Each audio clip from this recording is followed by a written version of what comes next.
camera creation ပိုင်းကိုကြည့်အောင်နော်အဲ့တော့ camera creation မှာကို camera frame တည်ခြင်းတဲ့ဟာကို view ကိုကျွန်တော်တို့သေချာလိုက်ရှာရမယ်အဲ့တော့ဒီနေရာမှာကျွန်တော်တို့ကဒီလောက်ကနေကျွန်တော်တို့ camera frame ကိုအဝေးကနေစတင်မယ်နော်ပြီးမှကိုလိုချင်သလိုဆွဲပြီးတော့နော်ကျွန်တော် focal point ကိုကျွန်တော်လှမ်းပြီးတော့ဆွဲမယ် focal point ဆိုတာကျွန်တော်တို့ဒီကျွန်တော် object ပေါ့နော် object ရဲ့ location နေရာကိုလှမ်းပြီးတော့ဆွဲမယ်အဲ့တော့ကျွန်တော်တို့ camera frame စတင်ဖို့ဆိုရင်ကျွန်တော်ဒီနားကနေကိုလိုချင်တဲ့နေရာလေးကိုချိန်မယ်ကိုထည့်ခြင်းတဲ့ဒီ access လေးတွေအဆင်ပြေမပြေကြည့်မယ်။ကြည့်ကျွန်တော်တို့ဒီနား frame တယ်လို့နောက်က access တွေမှာနည်းနည်းလေးရှင်းလင်းနေတာမျိုးရှိရင်เนาะကျွန်တော်တို့ဒီမှာဒီ sculpting tool လေးနဲ့ပြန်ပြီးတော့ထည့်ခြင်းလည်းထည့်လို့ရတယ်။အဲ့တော့ဘယ်နားလောက်မှာထည့်မလဲဆိုရင်ဒီနားလောက်မှာကျွန်တော်တို့ကနည်းနည်းလေးဒီเนาะကျွန်တော် sculpting လေးနဲ့နည်းနည်းလေးကစားခြင်းကစားလို့ရတယ်။အဲ့တော့သူ့ရဲ့ diameter ကိုနည်းနည်းလေးချဲ့ပြီးတော့ကျွန်တော် intensity နည်းနည်းခက်များလေးနဲ့ကျွန်တော်เนาะဒီမှာ run လေးပါလေးလုပ်လိုက်လို့ရတယ်နော်ဒါကတော့ဒီအကြံပြင်းကစားတာပေါ့နော်အဲ့တော့ပြီးရင်တော့ကျွန်တော်ဒီမှာဒီအပင်လေးတွေကတော့ကျွန်တော်နည်းနည်းပြန်ရွှေ့ရမှာပေါ့နော်အဲ့တော့ shift key လေးကိုဖိပြီးတော့ကျွန်တော်အပင်လေးတွေကိုပြန်ရွှေ့ပေးလိုက်မယ်နော်ဒီလောက်ဆိုရင်တော့အဆင်ပြေမယ်လို့ထင်တယ်နော်ပြီးရင်တော့တစ်ချက်တော့ပြန်ကြည့်ရမှာပေါ့နော်အဲ့တော့ကျွန်တော်တို့ကဒီမှာ tools လေးတွေထည့်ခြင်းထည့်လို့ရသေးတယ်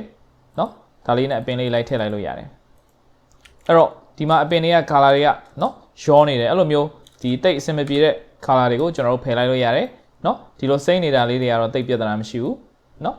ဒီစိမ့်အောင်နဲ့ဒီအဝါလေးနဲ့တွဲနေတာမျိုးဆိုရင်တော့တိတ်ပြဿနာမရှိဘူးပေါ့เนาะအဲ့တော့ဒါလေးတွေကို direction လေးနည်းနည်းလှည့်ပေးလိုက်မယ်เนาะသူ့ရဲ့ H တွေဘာတွေကို change နေတယ်ဆိုရင်တော့ကျွန်တော် change လိုက်လို့ရတယ်အဲ့တော့ဒီမှာတော့ color တွေ like change နေတယ်ဆိုရင်တော့ကျွန်တော်တို့ကဒီအပင်တွေ color တွေကိုကျွန်တော်ဒီမှာเนาะ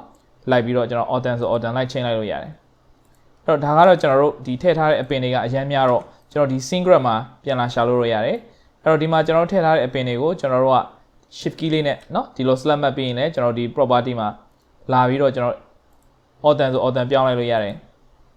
အဲ့တော့ဒီ Australian tree တွေပါတယ် pine တွေကျွန်တော်တို့เนาะဒီထဲမှာမထည့်ချင်ဘူးမကြိုက်ဘူးဆိုရင်လည်းဒီကနေ delete ပြန်ဖြတ်တာမျိုးလည်းရတယ်အဲ့တော့ဒါတွေကတော့ကျွန်တော်တို့ဒီအပင်ရဲ့ color tools တွေကို color အရောင်လေးတွေကိုကျွန်တော်တို့เนาะ change နေတယ်ဆိုရင်ဒီမှာလာပြီးတော့ change ပေးလို့ရမယ်ပေါ့เนาะဟုတ်ပြီအဲ့တော့ကျွန်တော်တို့ရဲ့ခုန camera frame တဲတဲ့အပိုင်းကိုပြန်သွားရအောင်အဲ့တော့ကျွန်တော်က camera frame ကိုကျွန်တော်တို့ဒီเนาะဒီရေပြင်လောက်ကနေဆွဲမယ်ဆိုရင်တော့နည်းနည်းလေးဝေးမယ်ပေါ့เนาะဟိုရမရတော့တိတ်မသေးချဘူးအဲ့တော့ကျွန်တော်တို့ကဒီနားလောက်ကနေပဲเนาะရေကိုမထည့်တော့ဘူးဒီအဆောက်အဦကြီးပဲကျွန်တော်တို့ဆွဲရိုက်ကြည့်မယ်เนาะအဲ့တော့ကျွန်တော်ကဒီနားလောက်ကနေ camera frame စတင်မယ်အဲ့တော့ camera frame တည်တာတော့အရင်လွယ်တယ်ဒီ media တွေကိုသွားမယ်เนาะကျွန်တော် library တွေခဏပြန်ပိတ်မယ် property တွေပိတ်မယ် media တွေရောက်ပြီဆိုရင်ဒီမှာကျွန်တော်တို့ image ဆိုတာလေးတွေ့လိမ့်မယ်เนาะအဲ့တော့ image creation အရင်လုပ်မှာပေါ့เนาะအဲ့တော့ကျွန်တော်တို့က camera frame ရပြီဆိုရင်ဒီမှာ plus sign လေးနှိပ်မယ်เนาะဒါကတော့ကျွန်တော်တို့ဒီ image creation အပိုင်းเนาะအစပဲဖြစ်ပါတယ်အဲ့တော့ကျွန်တော်တို့သိထားရမှာကဒီလို image creation လုပ်ပြီးသွားပြီဆိုရင်ကျွန်တော်တို့ဒီမှာ quick media mode ထွက်လိုက်ရင်เนาะဒါလေးခဏပြန်ပိတ်မယ်ဒါဒီအလုပ်လုပ်တဲ့ view ပါအဲ့တော့ဒီနေရာမှာကျွန်တော်တို့เนาะဒီ time of day တွေ change လဲเนาะဒီကျွန်တော်တို့ရဲ့ဒီ media လောက်ထားတဲ့ဒီမှာလာပြီးတော့ effect တက်ရအောင်မှာမဟုတ်ဘူးဘာလို့လဲဆိုတော့ဒီ image ထဲမှာ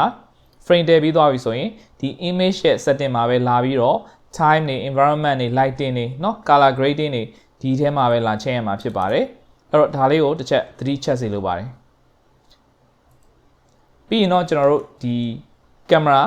เนาะကျွန်တော်တို့ environment အကြောင်းမပြောခင်မှာကျွန်တော်တို့ဒီ camera ကိုadjust လုပ်တာလေးကိုဆက်ပြောမယ်အဲ့တော့ property တွေကိုကျွန်တော်သွားလိုက်မယ်เนาะအဲ့တော့ဒီနေရာမှာ environment ကိုအရင်မသွားသေးဘူး camera ကိုအရင်ချိန်မယ်အဲ့တော့ camera မှာကျွန်တော်တို့ focal length ဆိုတာလေးရှိတယ်အဲ့တော့ focal length နဲ့ကျွန်တော်တို့ lens ဆွဲလိုက်မယ်ဒီနေရာမှာကျွန်တော်တို့လိုချင်တဲ့เนาะဟိုကျွန်တော်တို့ဒီ mouse က scroll wheel လေးနဲ့ကျွန်တော်တို့เนาะအတင်ချလေးကျွန်တော်တို့လုပ်လို့ရမယ်အဲ့တော့ကို adjust လုပ်ချင်တာလေးတွေရှိတယ်ဆိုရင်လုပ်လို့ရမယ်ပြီးရင်ကျွန်တော်ဒီမှာ focal length လေးနဲ့လိုတဲ့ပုံစံလေးရအောင်ချိန်မယ် zone လေး lens ဆွဲလိုက်မယ်ပေါ့เนาะအဲ့တော့အရင်နေတဲ့ထင်ကျွန်တော်တို့ဒီ zone ဆွဲထားတာကိုဟို short လို့လည်းရတယ်เนาะဒီ focal length ဆွဲထားတာကို short လို့ရတယ်ကျွန်တော်က40လောက်အတိအကျနဲ့ဆွဲလိုက်မယ်ပြီးရင်ကျွန်တော် scroll wheel လေးနဲ့နောက်ပြန်ဆုပ်မယ်ပြီးရင်ကျွန်တော်တို့ဒီဘာဆက်လုပ်မလဲဆိုရင်ကျွန်တော်တို့ဒီအောက်မှာပေါ့နော်အောက်မှာကျွန်တော်တို့ဘာဆက်လုပ်ကြည့်လို့ရလဲဆိုရင်ကျွန်တော်တို့ရဲ့ဒီ camera effect အောက်မှာနော် camera effect အောက်မှာကျွန်တော် parallelism ဆိုတာလေးကိုအရင်အောင်မိမယ် parallelism ကဘာနဲ့တူလဲဆိုရင်2 point perspective နဲ့တူတယ်2 point perspective ကို on ခြင်းအပြင်ကျွန်တော်တို့ရဲ့ဒီအဆောက်အဦရဲ့ verticality ကိုရမယ် ဒီအဆောက်အဦ verticality နဲ့ကျွန်တော်တို့ရဲ့ camera frame နဲ့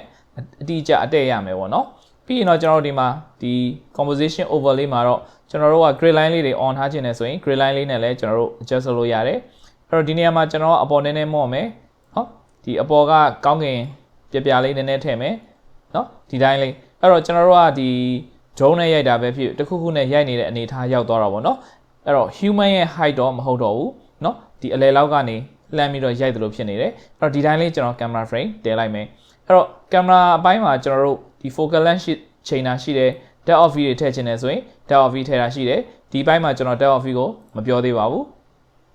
เนาะအဲ့တော့ vignette မှာတော့ဒီ camera effect အောက်က vignette မှာတော့ကျွန်တော်တို့ဒီဘေးကဘောင်လေးတွေမဲမဲလေးဖြစ်ချင်တယ်ဆိုရင်ထည့်လို့ရတယ်เนาะပြီးရင်ကျွန်တော်တို့ဒီမှာ lens flare တွေထည့်မယ်အဲ့တော့ lens flare ကတော့ကျွန်တော်တို့ဒီနေရပေါ့เนาะကျွန်တော်တို့နေကကျွန်တော်တို့ရဲ့ lens ကိုလာပြီးတော့အလင်းရိုက်မယ်ဆိုရင်ပေါ်လာမဲ့ spot လေးတွေပေါ့เนาะအဲ့တော့ဒီမှာ lens flare ကတော့ထည့်လဲဒီမှာဘာမှမမြင်ရဘူးဘာလို့လဲဆိုတော့ကျွန်တော်တို့ရဲ့ camera frame နဲ့နေနဲ့ဓာတ်ရိုက်မကျနေဘူး align camera tools ကတော့ကျွန်တော်တို့ဘယ်လောက်ထိတက်တက်သုံးကျင်လဲပေါ့နော် perpendicular ဘယ်လောက်ထိကျကျင်လဲသုံးလို့ရတယ် align camera tools ကိုသုံးရင်ကျွန်တော်တို့က camera frame တော့ရွှေ့သွားမယ်ဒီမှာ align ဘယ်လောက်ကျလဲမြင်ရမယ်အဲ့တော့ကျွန်တော်ဒီနေရာလေးကို click လိုက်မယ်ဒါဆိုရင်ကျွန်တော်တို့ရဲ့ဒီအဆောက်အဦနဲ့ကျွန်တော်ရဲ့ camera frame နဲ့လုံးဝတက်တက်ကျနေပြီပေါ့နော်အဲ့တော့ဒီနေရာမှာကျွန်တော်တို့ကတက်တက်မကျကျင်ဘူးနည်းနည်းလေးမော့ထားခြင်းနေဆိုရင်တော့အဲ့ဒီ tools ကိုသုံးစရာမလိုပါဘူးเนาะကျွန်တော်အပေါ်လေးပဲနည်းနည်းပြန်မော့လိုက်မယ်ပြီးတော့ကျွန်တော်ဒီမှာဒီ translate tool လေးကိုပဲပြန်နှိပ်ထားလိုက်မယ်ဒါဆိုရင်ခုနက align camera ဆိုတဲ့ tools လေးပျောက်သွားပြီအဲ့တော့ကျွန်တော်တို့မှတ်ထားမှာကဒီ camera အောက်မှာဒီ focal length ကစားမယ်เนาะဒီ depth of field ကတော့ low end မှာသုံးမယ်ပေါ့เนาะသူ့ရဲ့ဒီ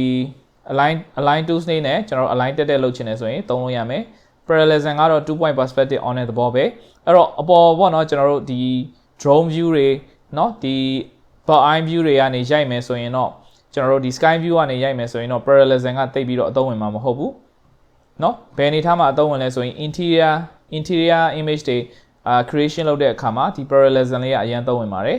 ဒါမျိုးဒီ exterior နဲ့ဒီ depth ဆိုရင်လည်းကျွန်တော်တို့ဒီ parallelism လေးကိုသုံးလို့ရတယ် near clipping ကတော့ကျွန်တော်နောက်မှပြောပြမယ်ဒီအချိန်မှာသုံးလဲဘာမှသူက effect တက်ရောက်မှာမဟုတ်ဘူးအဲ့တော့ခုနက composition မှာတော့ဒီ rule of thirds grid line လေးတွေပေါ်တာရှိတာပေါ့နော်သူ့မှာ column နဲ့ row တွေထည့်ချင်းထည့်လို့ရတယ်အဲ့တော့ grid အစိတ်အကျဲတွေကိုဒီမှာလာပြီးတော့ချိန်လို့ရတယ်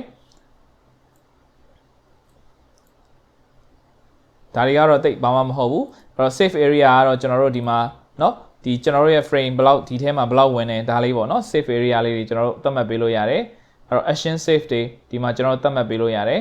အဲ့တော့ကျွန်တော်တို့ကဒီဝန်းကျင်မှာကျွန်တော်တို့ဒီ camera frame တည်လိုက်တာပေါ့เนาะဒါလေးတွေရပြီဆိုရင်တော့ကျွန်တော်တို့ဒီ safe area လေးကျွန်တော်ပြန်ပိတ်လိုက်မယ်เนาะမသုံးတော့ဘူးအဲ့တော့ဒါကတော့ကျွန်တော်တို့ camera setting image creation အပိုင်းနဲ့ camera setting အပိုင်းပဲဖြစ်ပါတယ် camera setting ကတော့အများကြီးမရှိပါဘူးเนาะ